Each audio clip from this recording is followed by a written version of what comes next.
政府喺2005年成立攜手扶弱基金，推動社會福利界、商界以及政府三方合作，以配對資助形式建立夥伴關係，共同輔助弱勢社群。商業機構如作出捐贈，支持非政府福利機構推行社會福利項目，基金就會提供等額嘅資助。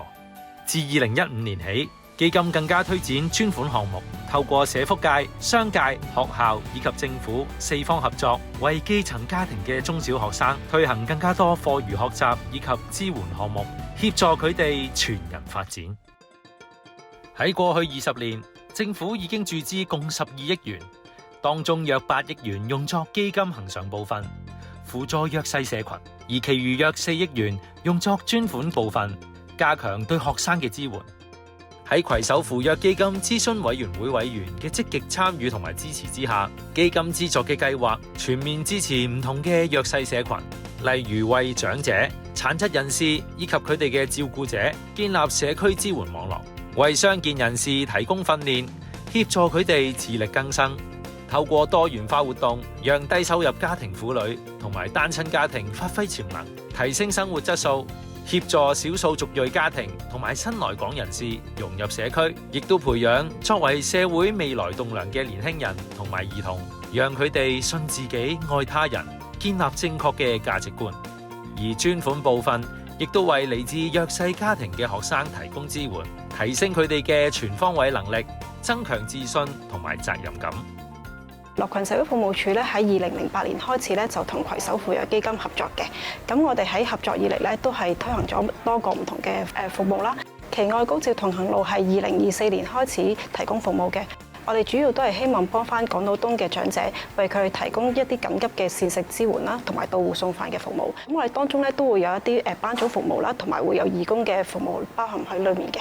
我哋樂群社會服務處同攜手扶弱基金合作咗接近20年，我哋對基金係表示衷心嘅感謝嘅。基金嘅使命同我哋嘅工作目標都非常之吻合，有佢哋嘅支持，讓到我哋推行嘅服務可以更加多元化，回應翻弱勢社群嘅需要。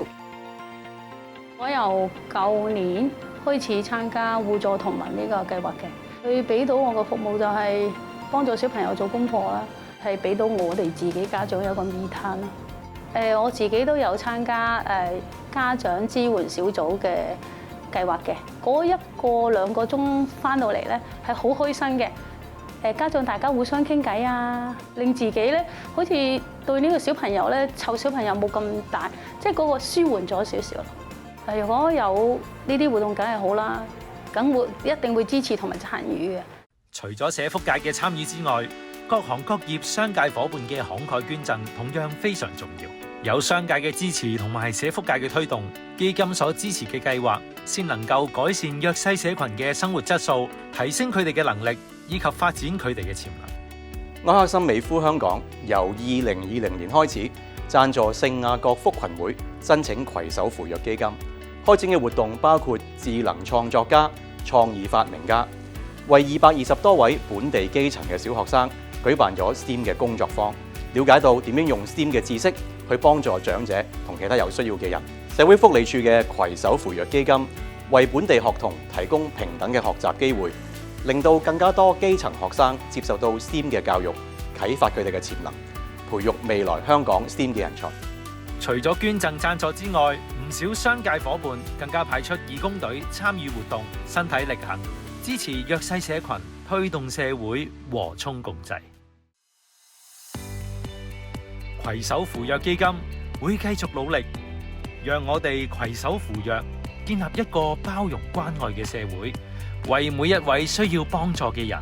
點燃希望。多謝攜手扶弱基金，多謝攜手扶弱基金，多謝攜手扶弱基金，多謝攜手扶弱基金，